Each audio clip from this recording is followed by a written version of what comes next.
Donc, on a préparé 2, 3 petites dias pour vous rappeler dans quel contexte s'inscrit ce webinaire. Donc, ce webinaire, il s'inscrit dans 2 dynamiques, je dirais. Évidemment, il y a la dynamique Liège portée par le Green Office, mais plus largement, et on l'a vu dans les présentations, la dynamique Uni4 Change, qui est vraiment une dynamique qui est portée pour le moment en Fédération Wallonie-Bruxelles et qui vise vraiment à mobiliser massivement les étudiants et le personnel des campus en Fédération Wallonie-Bruxelles, je l'ai dit pour commencer, pour installer une culture de la transition sur les campus à travers vraiment des gestes concrets, donc des citoyens de la durabilité, donc de la sensibilisation et des actions faciles, concrètes. Et aujourd'hui, on a le plaisir d'accueillir Marine. Marine, merci beaucoup d'ailleurs d'avoir accepté notre invitation. Alors, quelques mots sur Marine. Marine, on l'a découvert au Québec avec Laura, parce qu'elle est la directrice de l'enquête Yousto, qui est portée par la fondation Higher Education for Good, dont elle est aussi la directrice. Et le parcours de Marine, eh bien voilà, Marine, elle est ingénieure de formation, elle a un doctorat de la Polytech de Montréal, elle a une maîtrise en sciences politiques de l'Université de Montréal, elle a passé aussi par Paris, elle est professeure à la Schema Business School, et là, elle enseigne le management responsable, l'innovation et l'entrepreneuriat social. Alors, juste quelques mots par rapport à la fondation, et probablement que Marine va y revenir. Et donc, la fondation Higher Education for Good, elle est basée en Suisse, et sa vocation, c'est vraiment d'aider l'enseignement supérieur à implémenter la durabilité dans l'enseignement, en fait, dans les cours. Et donc pour ça, elle utilise différents outils, dont un outil qu'on trouve absolument extraordinaire, donc qui est l'enquête YouStalk, qui est jusqu'à ce jour la plus grande consultation mondiale des jeunes jamais réalisée, et qui en fait se sert de l'intelligence artificielle pour analyser les réponses. Et je laisse Marine vous en dire plus. Encore merci à tous d'être là, et Marine, c'est à toi. Super, merci beaucoup d'être connecté et merci pour cette belle opportunité. Je suis ravie de voir la diversité des personnes connectées. C'est vraiment une belle occasion. Vous pouvez m'interrompre n'importe quand et comme je ne vais pas vous voir, il faut vraiment me couper la parole, il n'y a pas de problème. N'hésitez pas, c'est avec plaisir que je peux détailler, répondre aux questions. Je vais essayer d'aller quand même assez vite pour vous laisser un temps de parole à la fin, parce que il y a beaucoup, beaucoup de résultats et de choses à présenter. Donc, gardez en tête, en fait, si vous allez, je vous le dis tout de suite, si vous allez, je vais l'écrire ici, donc vous allez sur Youth Talks en ligne, sur Google ou peu importe, vous allez trouver, ça sort en premier. Vous allez avoir accès à la plateforme Youth Talks sur laquelle on peut avoir accès à tous les résultats de manière diverse et variée. Donc, ne soyez pas frustrés si je vais vite sur certains aspects, vous pourrez toujours y retourner. Super, je vais partager mon écran maintenant. Hop, voilà, en espérant que ça fonctionne. Merci beaucoup pour la présentation, enfin pour ma bio. J'enseigne plus depuis maintenant 2 ans parce que j'ai consacré tout mon temps et toute mon énergie à ce projet. Vous allez voir, on a réalisé ça avec en fait une toute petite équipe, pour pas dire pas d'équipe. Et on est parti de rien. On était un peu surpris nous-mêmes par le succès de l'initiative. Et je vais terminer la présentation aujourd'hui en vous parlant de la direction que l'on prend aujourd'hui et quels sont les projets à venir, parce que je crois que c'est ce qui est encore plus intéressant. Donc, la fondation a été présentée. Je voudrais un peu gérer les attentes ici. La fondation, elle est toute neuve. Elle a été constituée en septembre 2022, pour être exact. Et c'est vrai qu'elle a cette mission un peu large, hein, j'avoue, d'accompagner cette transformation de l'éducation supérieure. Alors ici, on ne souhaitait pas se positionner en disant, mais nous, on va créer des programmes pour Schema ou pour l'ESSEC ou je ne sais quelle école ou université de Liège.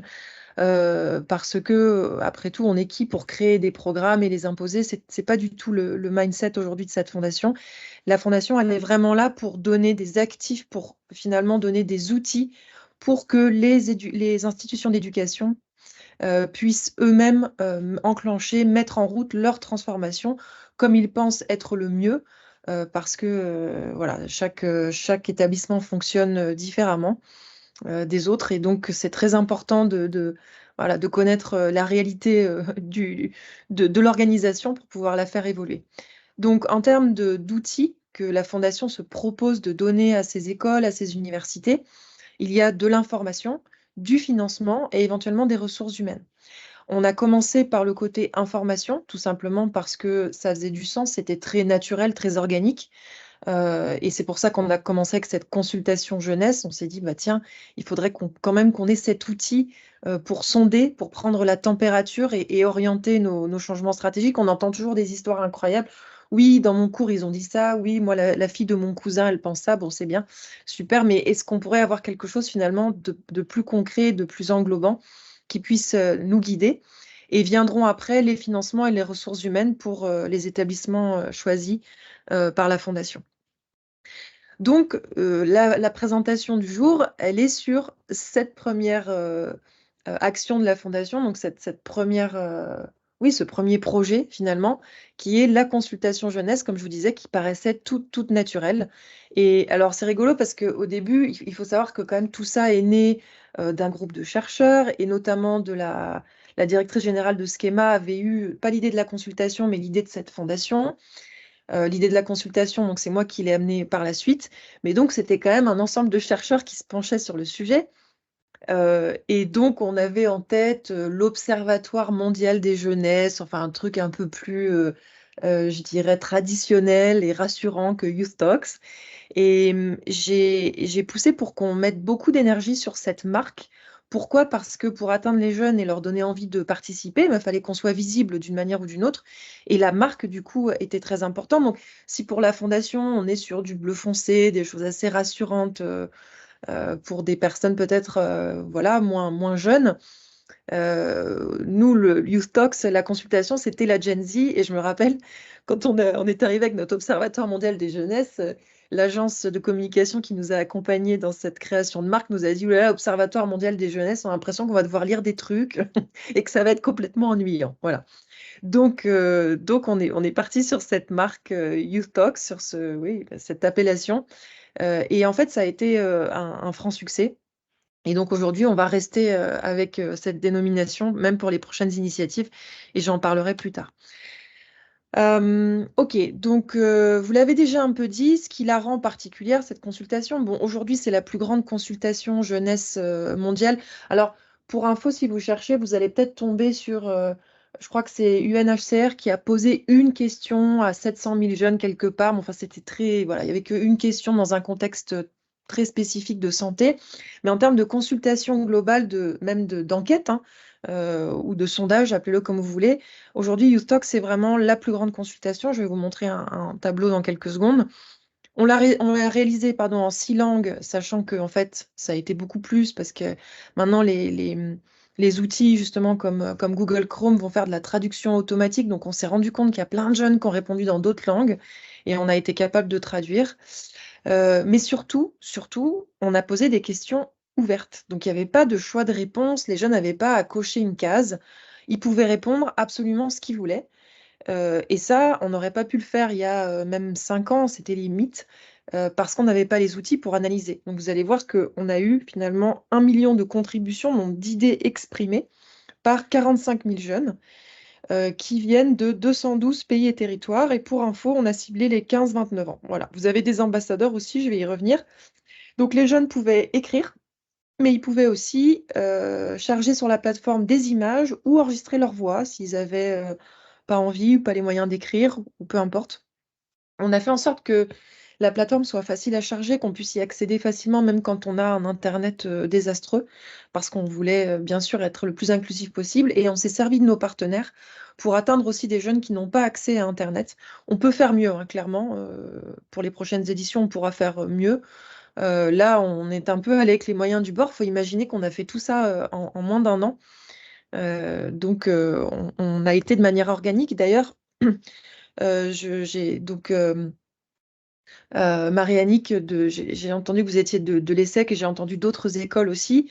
Si on vous a pas approché, c'est pas parce qu'on ne voulait pas, c'est parce que vraiment on y est allé de manière encore une fois très organique. Moi, j'étais un peu toute seule. Donc, un tel connaît un tel, et après, voilà, c'était une question de temps et non pas une question de volonté d'impliquer. Donc, 60 partenaires de l'initiative aujourd'hui, et on sait qu'au minimum, 160 millions de jeunes donc, ont vu passer l'initiative. On sait que c'est beaucoup plus parce qu'au travers de nos partenaires, on a pu augmenter ce nombre.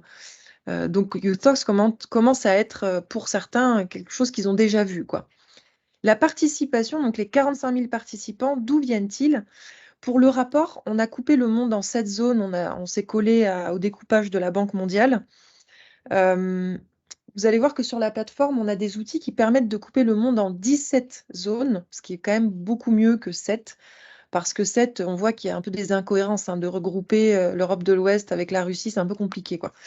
Là, pour des raisons de lecture, pour le rapport, on l'a fait comme ça, mais vous avez d'autres manières de découvrir les résultats, parce que notre postulat de départ, c'était aussi qu'il y avait des jeunesses avec un grand S, et qu'elles seraient peut-être pas toutes d'accord sur tous les sujets.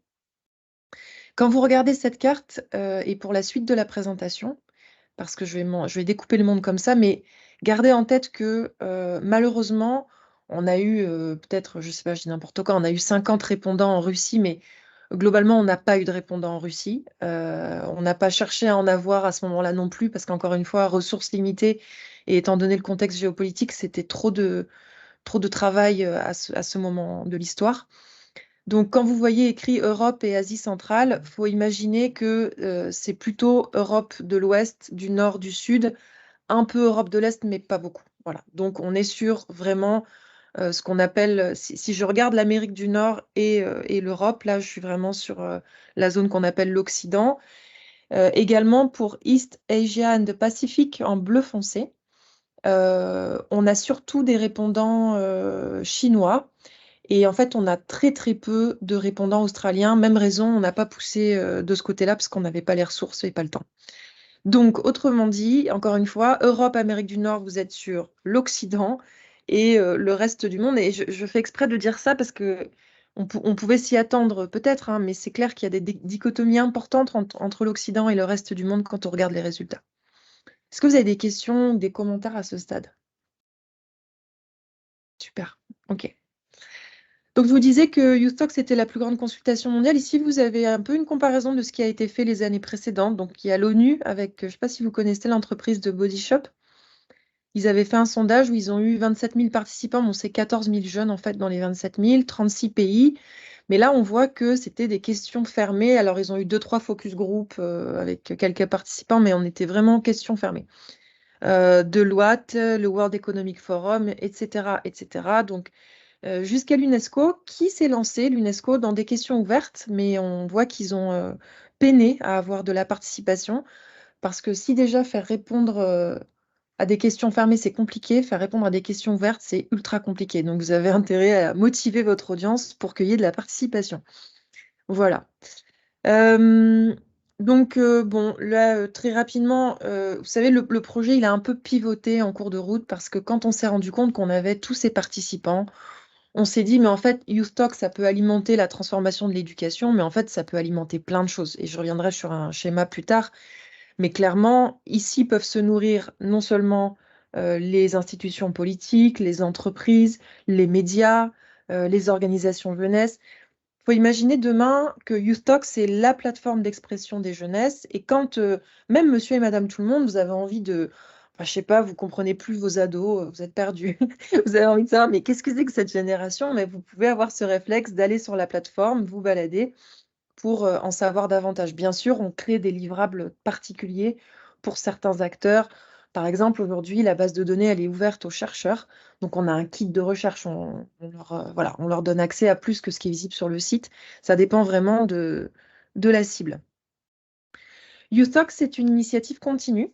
Donc là, vous voyez en 2003 à gauche de ma slide, on voit cette édition numéro 1 et je vais vous montrer quelques éléments de réponse qu'on a eu ici de la part des jeunes.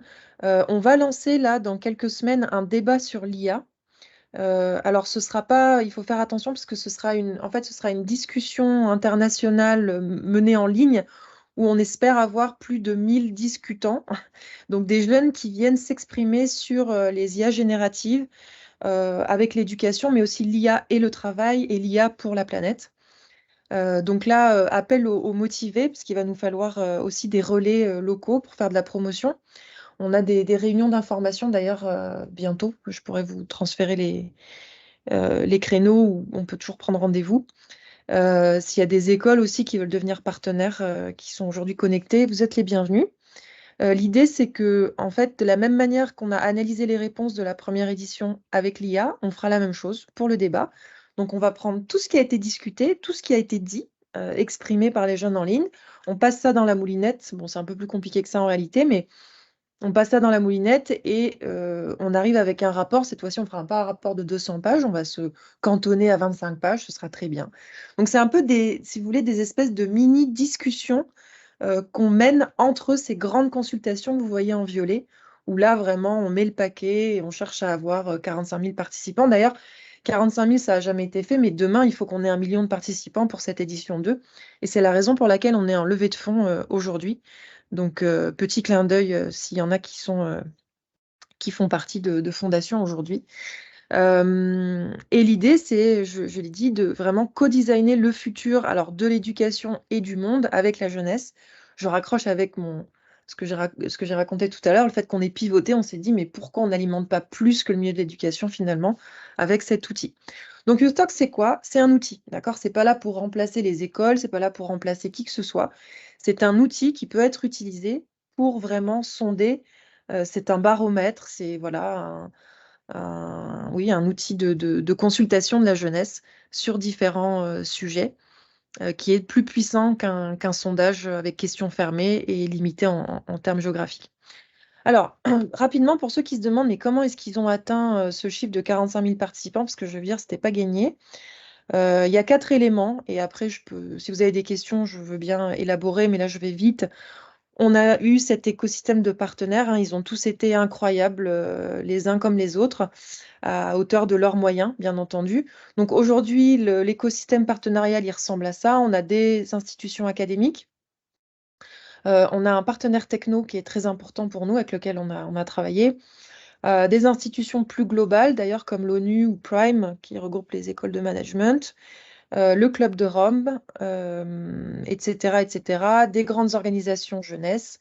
Quelques partenaires dans l'éducation qui sont plus franco-français d'ailleurs, vous les reconnaîtrez, des associations régionales, etc. Et en fait, je crois qu'il m'en manque parce que l'écosystème ne cesse de grandir. Donc, encore une fois, si vous voulez mettre votre université ou votre école dans cette liste et promouvoir, faire le relais des initiatives, c'est avec grand plaisir, sachant que, petite parenthèse quand même importante, parce que là, je sais qu'on est tous débordés. Nous, on fournit tout pour faire la promotion, les relais. On a un Trello en ligne et on va fournir les posts, les templates de email à envoyer. On fournit tout et après, c'est vous prenez ce que vous voulez pour faire la promotion du truc. Donc, il n'y a pas de travail de création, en fait, pour les partenaires. Et ça, c'est en l'occurrence un élément clé. Bon, la narrative était très importante. On a énormément travaillé sur pourquoi les jeunes devaient participer, comment est-ce qu'on abordait le sujet avec eux, comment est-ce qu'on faisait une promesse qui n'était pas en l'air. Voilà. Bon, je passe, mais ça a été du travail. Je vous ai parlé de la marque tout à l'heure. Et last but not least, évidemment, nos ambassadeurs. Donc, on proposait aux jeunes de s'inscrire comme ambassadeurs de la Fondation pour porter le projet dans leur communauté. Là, c'est pareil, hein, c'était à leur bon vouloir. Et de la même manière que pour les partenaires, pour eux, on fournit aussi tout ce qu'il faut pour la promotion. Donc, c'est pas à eux de faire le boulot, jusqu'à des guides pour mener des ateliers mener des ateliers dans leur communauté, voilà, d'animation. Donc, pour eux, c'est vraiment je sais même plus le mot en français, mais c'est vraiment de l'empowerment, plus que juste de promouvoir. On va venir aussi finalement leur faire acquérir quelques compétences supplémentaires au travers de ça. Bon, là, je vais hyper vite, mais vous avez plein de photos et plein d'exemples d'événements qui ont été organisés par nos ambassadeurs dans différents pays. Donc, alors la Chine, il fallait que j'y aille, c'était le deal, donc j'y suis allée. En Ouganda, Nigeria. Donc, par exemple, là, le t-shirt, c'est pas nous, quoi. C'est eux qui ont pris cette initiative de se faire des t-shirts. Donc, il y a vraiment un sentiment d'appartenance. En Guinée, je crois qu'il y a eu des émissions de radio là-bas. Ça, c'était assez sympa. En France, bien entendu. République démocratique du Congo, Côte d'Ivoire. Là, j'aime bien cette photo parce qu'en fait, quand on a sorti les résultats, on a donné aux ambassadeurs un deck de slides. Il y avait 10 slides pour présenter les résultats dans leur communauté. Et donc, en fait, les jeunes ont joué le jeu et ils se sont mis à diffuser eux-mêmes et à présenter les résultats de l'initiative. Donc, très sympa. Aux États-Unis, au Liban, et il y a bien d'autres exemples encore. Est-ce que vous avez questions et commentaires à ce stade? Moi, je dis que c'est une belle histoire et donc je suis ravie, de la repartager. On l'a écoutée au Québec, moi, je trouve que c'était vraiment la perle. Moi, je te l'ai déjà dit à Marine. Ouais. C'était ma perle de 2023 et je suis encore, fort touchée parce que tu racontes. Je trouve ça vraiment magnifique. Merci beaucoup, merci, j'apprécie parce que ça a été un travail à la sueur de notre front. Vraiment, on a eu peu de ressources et on s'est rendu compte que, ouais, que c'était les jeunes en fait s'emparaient de cet outil eux-mêmes et s'en servaient pour monter en compétences, ce qui fait encore plus plaisir que le reste, quoi. Ok, alors là, ça c'est sympa. Pourquoi ça fait ça? Attendez une seconde. Je sais pas pourquoi j'ai ça comme ça. Bon, je vais la passer, ça fait rien. Alors, faut imaginer, donc, il y a le site YouthTalks, et puis il y avait un lien qui amenait directement sur la plateforme qui allait collecter les réponses. Donc, ça commençait comme ça, bienvenue, etc. Voilà la suite. Et alors là, ce que je vais faire, c'est que je vais partager autrement. Je vais partager tout mon écran parce que ça va m'envoyer ailleurs normalement. Voilà. Ah, j'avais déjà été de l'avant. C'est pas grave. Donc voilà, donc ils étaient accueillis comme ça. Et puis ensuite, ils commençaient donc le pays ou le territoire où ils avaient grandi. Ça, c'était important pour nous. Il faut savoir, je j'ai pas trop le temps de passer sur la métaux avec vous, mais petite pause ici. Vous avez en ligne une note méthodologique parce que il y a eu un comité scientifique composé de chercheurs, donc Kali Kanti et la personne que l'on appelle le pape du NLP, c'est le Natural Language Processing, c'est les algorithmes qu'on a utilisés pour analyser les réponses. Donc ce comité scientifique a suivi le travail du début à la fin, de la formulation des questions, le test de ces questions, jusqu'à la fin de l'analyse et le rapport final. C'était vraiment important pour moi qu'on soit aussi robuste que possible en termes de recherche.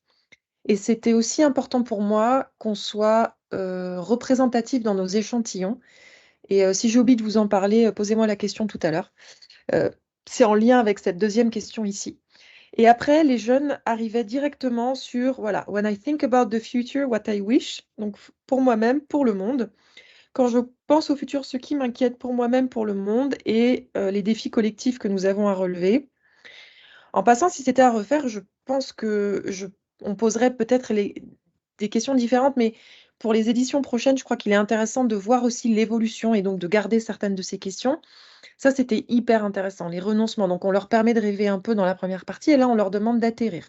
Pour construire ce futur désiré, ce que je serais prêt à abandonner, ce que je ne serais pas prêt à abandonner et pourquoi. Et la question qui lie à l'éducation, pour construire ce futur désiré, ce que nous devons tous apprendre à l'école et dans la vie. Donc là, très important de voir cette dichotomie. Moi, j'ai poussé pour cette dichotomie, j'ai fait exprès parce que je voulais absolument qu'on ait la réponse de l'école, de l'université. On est encore une fois sur un échantillon 15-29 et principalement, pour être exact, euh, plus particulièrement 19-24. Hein. Notre plus gros échantillon, c'est entre 19 et 24.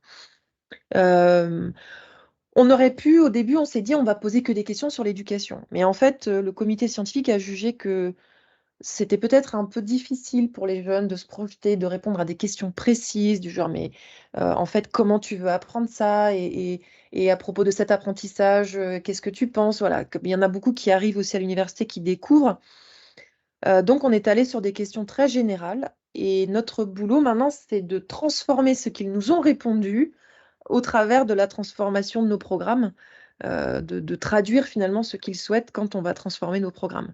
Et puis, la dernière question, c'était une question d'ouverture. Quelles questions souhaiteriez-vous poser aux jeunes dans le monde? Et bien entendu, les questions de segmentation.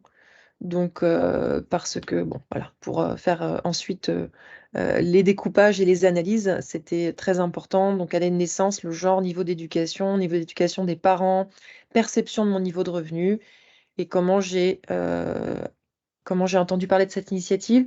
Alors, ils pouvaient s'enregistrer pour avoir des nouvelles par la suite. gardez en tête qu'on leur a aussi posé ces questions fermées sur l'empathie. Je dis ça pour les chercheurs rapidement, s'il y en a. Ça, c'est un questionnaire de recherche validé sur l'empathie. Donc aujourd'hui, on a quand même beaucoup de répondants à ce questionnaire. Ça, c'est facile à publier éventuellement. Donc petit clin d'œil, ils n'étaient pas obligés de le faire, hein, mais c'était un peu un bonus s'ils avaient envie. Donc je retourne sur ma présentation. Alors, j'essaye de vous donner quelques résultats là en allez, 10-15 minutes gros max et ensuite on se laisse du temps de parole.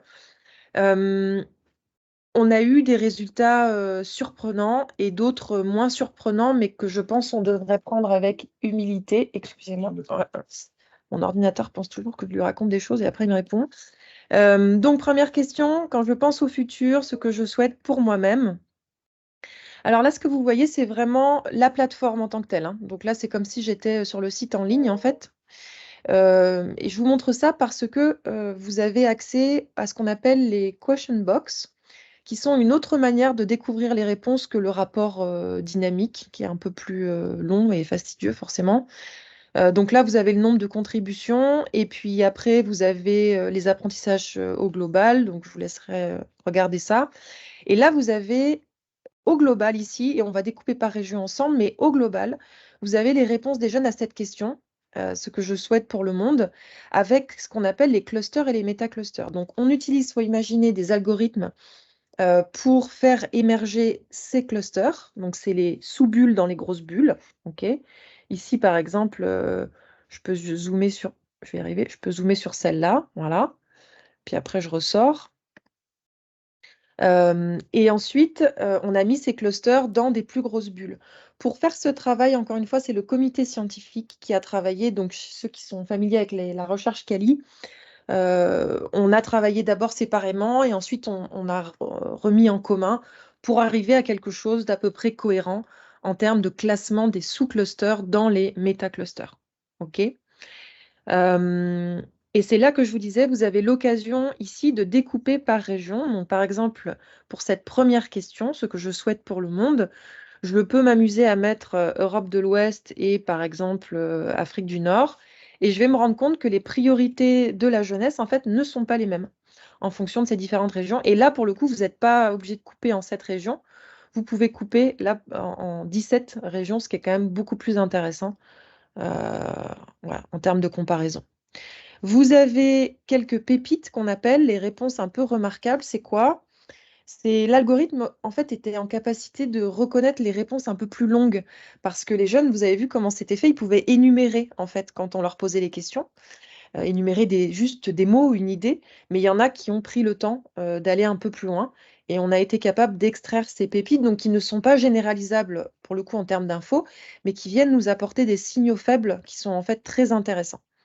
Et il faut le savoir, on a posé nos questions aussi aux jeunes dans la rue, partout dans le monde. On a fait filmer ces entrevues et appel aux chercheurs, pareil, ces entrevues sont transcrites. Donc c'est un peu de l'or. On en a 80 entrevues transcrites dans le monde entier. Pareil, on avait découpé la planisphère là en 7 et il y a des équipes de bénévoles qui sont partis poser ces questions et filmer. En plus, ils avaient du bon matériel, donc on a vraiment des belles qualités de vidéos. Ok, donc ça, c'est les question box. Maintenant, alors je ne sais pas pourquoi il me fait ça, je suis désolée. Attendez.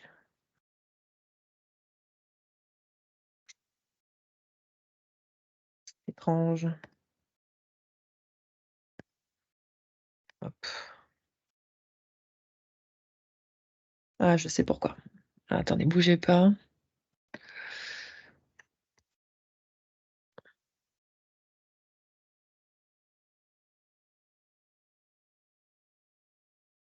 Non, je suis pas connectée pourtant.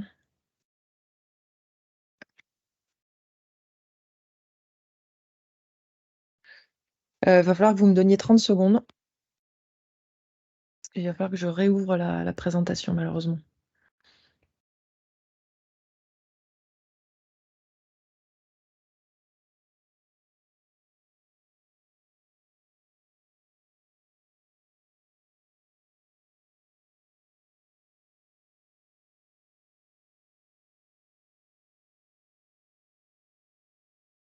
La première fois qu'il me fait ça.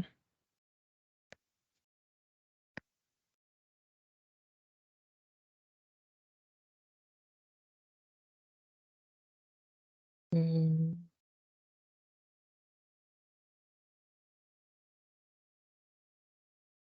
la blague, c'est que normalement, il ne faut pas justement que je m'enregistre, mais je vais le tenter pour le désenregistrer après.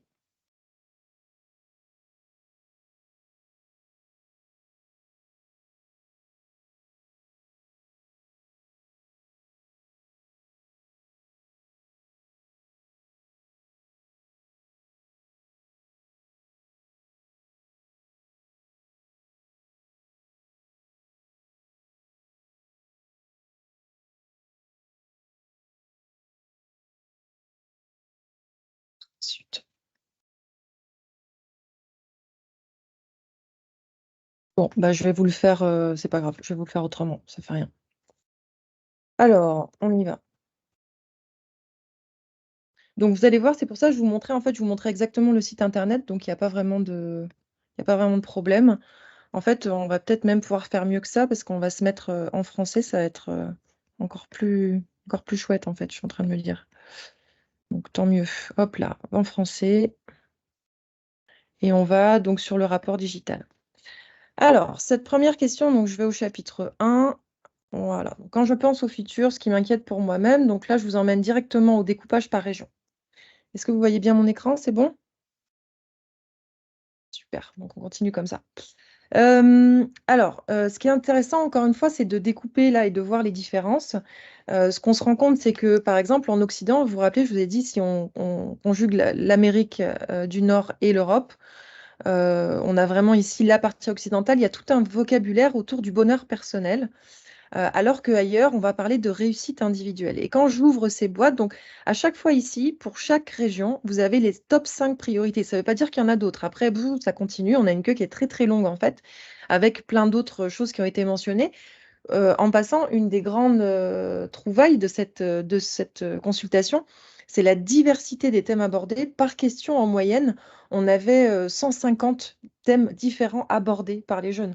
Donc là, vous vous rendez bien compte que quand on pose une question avec une question fermée avec des choix de réponse, donc quatre boîtes, dans lesquelles il faut qu'ils s'inscrivent, forcément, après, je suis capable de vous dire, ah, mais 90% des jeunes pensent ci ou pensent ça. Mais en réalité, ce n'est pas exactement la vérité. La diversité et les couleurs sont bien plus importantes. Et c'est d'ailleurs ce qui explique probablement pourquoi on a du mal aussi à aller tous dans la même direction. On se dit, oui, mais si 90% des gens pensent ça, pourquoi est-ce que ça n'arrive pas? Mais parce qu'en fait, ce n'est pas vraiment ce qui se passe.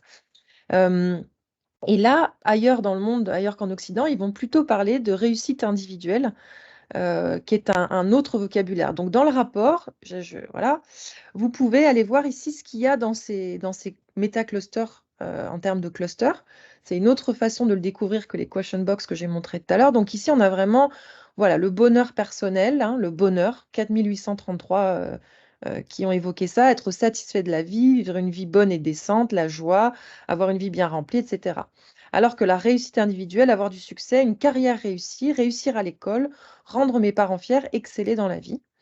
Viennent après donc la situation financière, vie interpersonnelle et sociale, etc.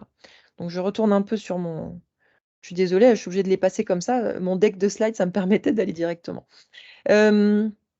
Donc voilà, donc on voit ici pareil que pas les mêmes priorités du tout. Je vous invite à aller voir ici quelques vidéos aussi. Si vous cliquez, vous allez tomber tout de suite sur les réponses à cette question. Et ça, c'est vraiment super. Ça illustre en fait de manière assez agréable. Par exemple, ici, si je clique sur Sébastien, qui vient d'Afrique du Sud, vous allez voir. Maybe my main hope for myself is to make an impact in this world. I mean, I try and be a very positive person, share positive energies, positive vibes. And yeah, I hope to connect everyone a little bit, you know, make everyone have a bit of a positive mindset. I mean, you know, what bad could it do to be positive? And yeah, I want to make a good impact on the world. I think that's my hope, is to make a good impact on this world, to make a memorable impact and to maybe change a few people who are straying in a wrong direction, if I can put it like that. Je m'arrête là pour le temps, mais voilà, je voulais juste vous donner envie d'aller voir. Et là, je parlais des pépites tout à l'heure, donc c'est une autre manière de les découvrir sur le site aussi, d'aller voir un peu ce qu'ils ont dit plus en détail. J'avance, il y a toujours des sections aussi pour aller plus loin sur le site si vous êtes intéressé. La question numéro 2, quand je pense au futur, ce que je souhaite pour le monde, alors là, ce qui était assez marquant, c'est la paix. Là, vous voyez que partout dans le monde, la priorité, c'est la paix. Vient en fait, très proche quand on regarde l'Europe, en deuxième, la protection de l'environnement. Un peu plus tard, en Asie du Sud, un peu plus tard en Afrique subsaharienne, forcément. Peut-être d'autres priorités. En rose fluo, vous avez les valeurs et les vertus humaines. Ça, c'est hyper intéressant parce que tout le long de la consultation, cette notion de valeur humaine est revenue jusqu'à culminer à une certaine question, et j'y arrive. Mais c'était quand même assez intense de voir la paix. Alors là, les gens vous disent oui, mais les jeunes, de toute façon, ils veulent toujours la paix, on le sait. Bah, peut-être qu'on devrait être un peu humble et continuer à se poser des questions parce que si notre jeunesse qui arrive avec cette blank slate, hein, c'est vraiment eux, ils arrivent assez neutres par rapport à nous qui avons déjà tous ces paradigmes en tête. Et s'ils arrivent toujours avec la même demande, peut-être qu'il y a quelque chose à côté duquel on passe. Je vais vite. Chapitre 1. Alors, par contre, quand je pense au futur, ce qui m'inquiète pour moi-même, ici c'est intéressant aussi, hop, j'y arrive. En Occident, ce qui les inquiète pour eux-mêmes, d'abord et avant tout, c'est leur situation financière. Alors ça, c'était un peu une surprise, alors qu'ailleurs, en rose fluo, là, vous voyez ce qu'ils appellent l'échec. Quand j'ouvre ces boîtes, je vais aller tout de suite les ouvrir. Dans l'échec, il y a échec de réaliser ses rêves, échec de la réussite, échec de l'épanouissement et de la réalisation du potentiel, mauvaise décision, ne pas avoir d'impact positif. Alors que situation financière, on est vraiment sur situation financière, finances personnelles, ne pas réussir à joindre les deux bouts, inflation et coût de la vie, situation économique générale, pauvreté, manque d'accès au logement, endettement, mauvaise qualité de vie. Donc ça, c'est assez étonnant de voir qu'on priorise finalement dans les pays les plus riches la situation financière, alors qu'ailleurs, on va parler d'autre chose. Qu'est-ce que je pourrais vous dire d'autre ici? Oui, alors la santé et le bien-être, on voit que c'est pareil, hein, les notions de santé et de bien-être apparaissent en Occident. Ici, en Asie du Sud, ça apparaît un peu à la fin, là, c'est le violet. Mais partout ailleurs, en fait, c'est pas quelque chose qui est mentionné, la santé et le bien-être. Donc, on a vraiment deux mondes, hein, ça, c'est assez hallucinant.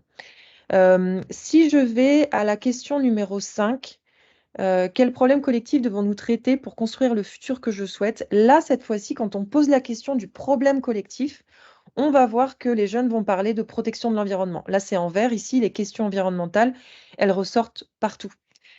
Autrement dit, il n'y a pas un lien direct entre moi, mon futur individuel, ma personne, et les problèmes climatiques et environnementaux. Quand on parle des problèmes collectifs à relever pour le monde, alors oui, là, c'est l'environnement, mais qu'est-ce qui m'inquiète pour moi-même? L'environnement, vous avez vu, c'était pas trop dans les priorités. Donc ça, c'est aussi intéressant de voir qu'il y a ce détachement encore qui existe, alors que je crois que là, ça va tous nous concerner de manière assez importante. Chapitre 2, pour construire ce futur que je souhaite, je serai prêt à renoncer à. Alors là, ça, c'est assez génial de voir. Alors, je serais prêt à renoncer à quoi? Alors, il y a quand même 40% des jeunes en Europe qui disent être prêts à renoncer à la consommation matérielle. Ils vont citer les voitures, ils vont citer le matériel en général. En Amérique du Nord, vous voyez, ils parlent de ressources personnelles. Là-dedans, c'est le temps et l'argent. Donc, c'est toute la culture du bénévolat aussi en Amérique du Nord qui est très forte, mais vient après la consommation. Ailleurs dans le monde, ils vont parler plutôt de leur mode de vie, des activités. Voilà. Et qu'est-ce que j'oublie? Oui, non, voilà, c'est ça, à peu près ça. Ce qui est hyper intéressant, c'est de comparer ça avec ce à quoi ils ne sont pas prêts à renoncer. Donc là, c'est ce à quoi ils sont prêts à renoncer. Et ce à quoi ils ne sont pas prêts à renoncer, à l'inverse, on va voir qu'il y a des tensions très fortes parce qu'il y a 26% des jeunes ici qui ne sont pas prêts en Europe à renoncer à la consommation matérielle. Donc, il y en a 40% qui disent oui, 26% qui disent non. Alors, quand ils disent non, souvent, les témoignages qu'on a recueillis pour aller un peu plus loin, c'est pas non, mais moi, je ne le fais pas parce qu'en fait, j'ai pas envie. C'est plutôt moi, je ne le fais pas parce qu'en fait, je ne comprends pas pourquoi ça retombe sur mes épaules à moi, pourquoi moi, je dois faire tous ces sacrifices quand mon gouvernement, ma ville et mon building, pardon, mon bloc appartement, je ne sais plus comment on dit en français, ne le font pas, ne font pas ces efforts. Pourquoi ça retombe sur moi directement alors que je devrais être à la fin de la chaîne, quoi. Donc là, c'est hyper intéressant. Pareil aux États-Unis. Et alors, ce à quoi ils ne sont pas prêts à renoncer ailleurs dans le monde, on va avoir, là, pour le coup, la famille et les proches. Ce qui est quand même une réponse plus normale. Donc, il y a famille et proches, ambition personnelle et valeurs et vertus personnelles, Moyen-Orient et Afrique du Nord. On voit que la consommation, le verre, n'est pas cité ailleurs. Ils sont plutôt sur voilà, les gens que j'aime, mes valeurs à moi et éventuellement mes ambitions. Donc ça aussi, c'est assez perturbant même hein, en termes de comparaison nord-sud. Je pourrais encore y passer des heures. Je vais terminer juste avec une question, ce qui était, à mon avis, la plus intéressante sur les apprentissages, donc à l'école, d'accord? Donc pour construire ce futur souhaité, ce que nous devons toutes et tous apprendre à l'école. Et ne pensez pas qu'ils ont confondu à l'école et dans la vie, parce que pour le coup, encore une fois, il y avait vraiment ces deux questions. Et alors là, ils nous ont répondu quelque chose qu'on n'attendait pas du tout. Et c'est pour ça que je vous ai fait part de cette notion de valeur qui ressort tout au long de la consultation. C'est que ils ont vraiment tous, partout dans le monde, sauf ici, Asie de l'Est et Pacifique, et si vous vous rappelez bien, je vous ai dit, ici, c'est la Chine. Mais partout, partout, ils ont parlé des valeurs et des vertus. Alors, qu'est-ce qu'on a appelé valeurs et vertus? Je vais ouvrir un peu cette boîte et je reviendrai là-dessus après. Le respect, les valeurs en général, la solidarité, la gentillesse, la tolérance, l'ouverture d'esprit, l'amour, l'empathie, l'acceptation, les valeurs morales, la responsabilité, le partage, l'amitié, travail acharné, compassion, attention, etc. Après vient la protection de l'environnement. Et après, les compétences interpersonnelles et de travail d'équipe, compétences en matière de communication, compétences sociales, comment vivre avec les autres, coopération, collaboration, les compétences pratiques. Alors là, gestion de l'argent, éducation sexuelle, le concret, connaissance de la fiscalité, compétences en matière de survie, savoir cuisiner. Voilà, la connaissance, compétences en général. Compétences cognitives et résolution de problèmes, réflexion, curiosité et pensée critique, d'accord? Cause sociale. Bon, je m'arrête là, mais je remonte là sur la comparaison, parce que c'est assez fort quand même. Là, si je zoome sur l'Europe, ce qui nous concerne, vous avez 30% des jeunes qui vous disent, bah, moi, en fait, pour atteindre ce futur souhaité, parce qu'il faut imaginer, ils ont répondu à toutes les questions avant, donc ils sont vraiment dans un entonnoir. Ok, tu veux arriver à ce futur souhaité, tu as besoin de quoi à l'école? Et là, ils nous disent, bah, il faut réapprendre les valeurs et les vertus, il faut travailler sur la protection de l'environnement, il nous faut des compétences pratiques, des compétences interpersonnelles et de travail d'équipe, et puis ils nous parlent des causes sociales, alors ça c'est tout les mouvements notamment qui nous viennent des États-Unis, hein, diversité, inclusion, etc. Donc c'est assez troublant quand vous voyez, parce que là, vous n'avez pas la fin de la queue de ce graphique, là, mais genre en position 12, vous avez les sciences sociales, en 15, vous avez les mathématiques, alors l'IA et les technos, c'est encore plus loin. Alors que nous, on s'attendait à quand même que ce soit quelque chose qui soit discuté par eux, quoi. Alors aux États-Unis, il y a quand même les sciences sociales, un peu plus, ça c'est intéressant. Est-ce que c'est lié, pareil, avec tous les mouvements woke en ce moment? Peut-être. Je ne sais pas dire. Et alors, après, dans le monde, bien sûr, Moyen-Orient, Afrique du Nord, vous avez quand même en deuxième position compétences interpersonnelles et travail d'équipe. Qu'est-ce qu'il y avait d'intéressant? Oui, voilà, les connaissances, compétences en général. Enfin, on voit vraiment que partout, partout, sauf ici en Chine, où ils sont restés sur les compétences classiques, il y a une demande qui est très particulière.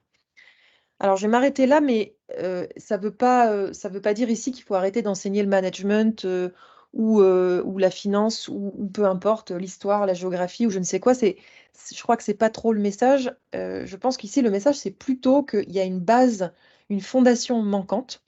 Alors, certains vont dire oui, mais cette fondation-là, ça devrait être la famille, la communauté. Bah, visiblement, il y a un échec de la famille et de la communauté.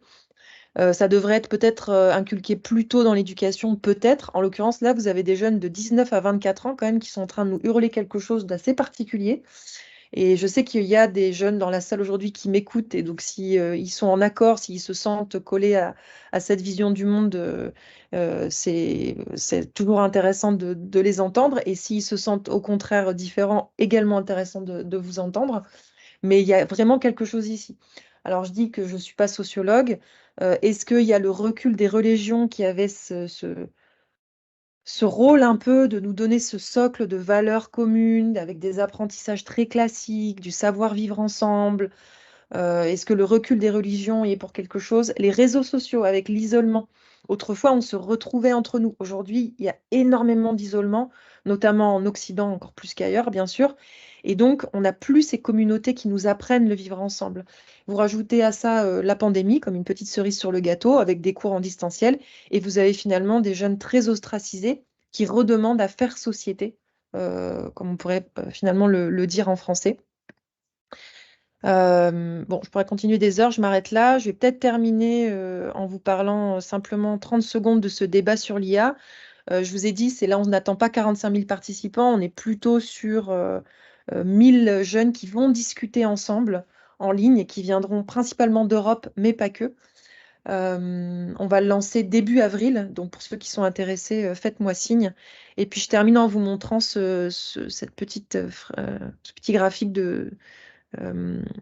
cette petite image de Youth Talks qui demain finalement est cet espace d'expression des jeunesses qui vient, je vous l'ai dit, informer non seulement les institutions d'éducation, mais aussi les entreprises, les organisations jeunesse, les médias, les gouvernements et le public en général. Donc on est vraiment comme ça multicasquette. Est-ce que vous avez des questions, des commentaires?